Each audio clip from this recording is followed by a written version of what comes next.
Aujourd'hui, dans l'information diocésaine, je suis avec le Père Pierre Morin, vicaire général du diocèse de Limoges, pour partager un peu d'actualité du diocèse et puis aussi parler de la newsletter qui, depuis quelques temps, vous pouvez la recevoir simplement en vous inscrivant sur le site du diocèse.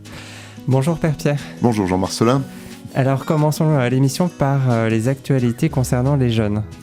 Alors les actualités concernant les jeunes, c'est toujours un rendez-vous important à la date des rameaux, c'est-à-dire dans 15 jours par rapport à cette fête-là, parce que c'était le pape Jean-Paul II qui avait instauré un petit peu qu'à la fête des rameaux, ça serait les journées mondiales de la jeunesse, mais localement, quand elles ne seraient pas rassemblées en été.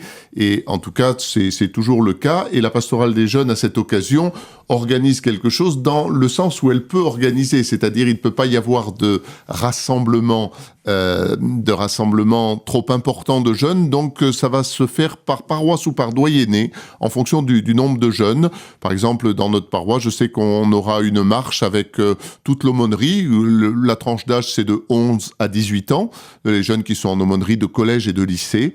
Et vivent vraiment une expérience fraternelle avec un thème sur témoins d'hier à aujourd'hui. Savoir, qu'on marche aussi, derrière des témoins. Là aussi, c'est une perspective vers les ostensions 2022.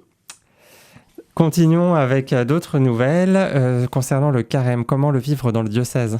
Alors, beaucoup de propositions. Certaines paroisses ont des prédicateurs de carême, ont des conférences de carême, mais sur le site, déjà, vous pourrez trouver un certain nombre d'informations. Chemin de carême, à retrouver sur le site diocésain, un temps direct sur la chaîne YouTube.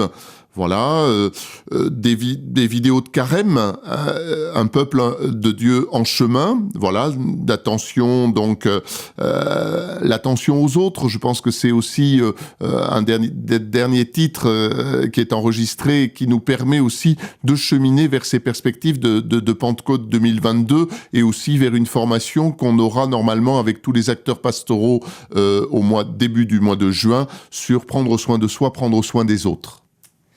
Donc très bien, 2 propositions, un chemin de carême à retrouver sur le site du diocèse et une série de vidéos sur la chaîne YouTube du diocèse. Poursuivons avec la visite pastorale de Monseigneur Bozo qui commence ce week-end. Pouvez-vous nous dire dans quelle paroisse, dans quel doyenné et puis un peu dans quelle démarche ça s'inscrit ? Oui, alors vous savez que Monseigneur Bozo a fait la première année le tour des 30 paroisses du diocèse, un peu plus d'1 an, parce que notre diocèse est grand, il y a 2 départements, et il a pris le temps de rencontrer. Alors depuis qu'il est arrivé, il y a bientôt 4 ans, il y a eu aussi des changements dans les paroisses. Alors donc il a fait un petit sondage de savoir dans quelle paroisse il était plus allé ou moins allé, et en fonction de sa présence, il a essayé de refaire un calendrier pour aller à la rencontre des gens. C'est toujours très important pour un pasteur, l'évêque d'un diocèse, de rencontrer à la base sa population, et c'est sûrement axé sur aussi 2 pôles qu'on retrouve dans sa lettre pastorale, les jeunes et puis un peu les personnes aînées, la pastorale de la santé.